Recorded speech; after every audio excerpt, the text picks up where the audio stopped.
By the 1980s, Australian B-grade movie making was in full swing following a revival in the 1970s, thanks largely to pioneering funding implementations by Prime Ministers John Gordon and Gough Whitlam, not to mention the introduction of the R rating, faring better for local films containing graphic violence and sexuality that had historically been ravaged by censorship.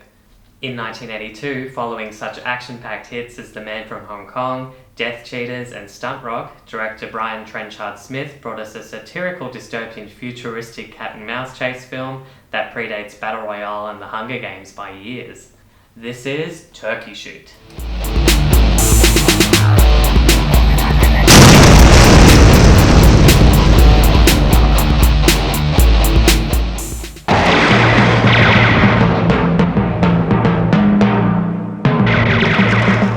Turkey Shoot, it's the quote-unquote future in 1995, and citizens that are considered deviants on society are rounded up and put into a concentration camp run by the wealthy and malevolent Charles Thatcher, Michael Craig.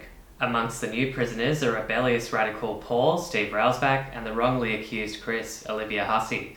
After witnessing some pretty nasty behaviour by camp guards like Ritter, the great Roger Ward, beating a young prisoner to a pulp as she recites the camp mantra, both a shocking and guilt-inducing hilarious scene thanks to the acting and Trenchard Smith's choice of angles, Paul and Chris are singled out by Thatcher, Paul for his rebellious nature and Chris for her innocence. Along with Rita, Linda Stoner, and Dodge, John Lay, Thatcher plans to set them free from the camp as part of a sadistic hunting game he has devised with his equally rich and evil friends, Mallory, Noel Ferrier, Jennifer, Carmen Duncan, and Tito, Michael Petrovich. Tito also brings a bizarre human-animal hybrid companion named Alf along for the game. The four villainous characters each hunt a different prisoner, and the game begins as they race through the bush for survival and a chance of freedom. So Turkey Shoot is far from Trenchard Smith's best film for me, but that doesn't mean it doesn't have some excellent moments of B-grade glory. It's cheesy, overacted by Railsback and the cast, particularly Roger Ward and Carmen Duncan hamming it up to perfection and clearly having a blast. The deaths and traps are creative, the ridiculous makeup effects hilariously corny, and the synth-heavy soundtrack keeping in line with the film's overall tone.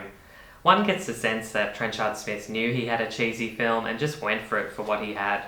The film reportedly had a $2.5 million budget, but lost money after some of the film's investors pulled out at the last second and took an estimated $700,000 of that budget with them. This led to multiple pages of the original screenplay to be torn out, mostly from the start of the film, meaning scenes like an opening helicopter chase were removed and the production was shortened from 44 to 30 working days. Other areas of the film, like stunt workers, were also cut back, meaning the actors were made to perform many stunts or come up with fight sequences on the fly. Olivia Hussey reportedly did not enjoy filming the movie and was quite uncomfortable with both Australian weather conditions and wildlife, and scripted scenes such as when she is showering topless and then harassed by the guards. For scenes exposing her body, a double was used. A scene in the third act called for her character to cut off Chief Ritter's hands with a machete. A real machete was used. Before they filmed a scene with fake arms holding the gun and did an insert with real arms, second unit director David Hemmings called cut, which Hussey misunderstood and almost cut off Roger Ward's hands for real. Linda Stoner, a vegetarian and animal activist in real life, refused to film a scene in which the prisoners were gutting real fish, so the production quickly had to make a fake fish for her to use for the scene. American actor Steve Railsback was a self-proclaimed method actor, which actor Michael Craig mentioned in his memoirs annoyed him greatly. Producer Tony Ganane also mentioned that Railsback's state of mind at the time was so warped that he was surprised he remembered anything about filming Turkey Shoot. Cast and crew alleged that real ammunition was fired in the river crossing scene. Brian Trenchard Smith vehemently denied this and said he would never allow to have ammunition to be fired on one of his sets. He did, however, go on to say that there were possibly ball bearings used. After a gruelingly challenging production, Turkey Shoot was finally released in 1982 both in Australia and internationally. In the US it was renamed Escape 2000, and in the UK it was initially released as Blood Camp Thatcher, a cheeky in-joke which shared the film's satire in which the main antagonist of the film shared the name Thatcher with the current UK Prime Minister, Margaret Thatcher. This campaign seemed to work a treat, as despite underperforming here in Oz and in the US, it was a smash hit in the UK and made back its budget and more. Turkey Shoot has become a cult B-grade classic over time, despite its not great reputation with critics and other filmmakers, thanks largely to Mark Hartley's documentary Not Quite Hollywood, which was released a few years ago. B-grade fanatics find plenty to enjoy in this campy splatterfest.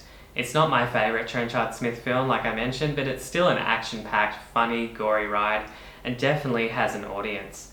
A remake starring Dominic Purcell was made in 2014 and even featured original stars Roger Ward and Carmen Duncan as different characters, and a storyline focusing the hunt as part of a reality TV show.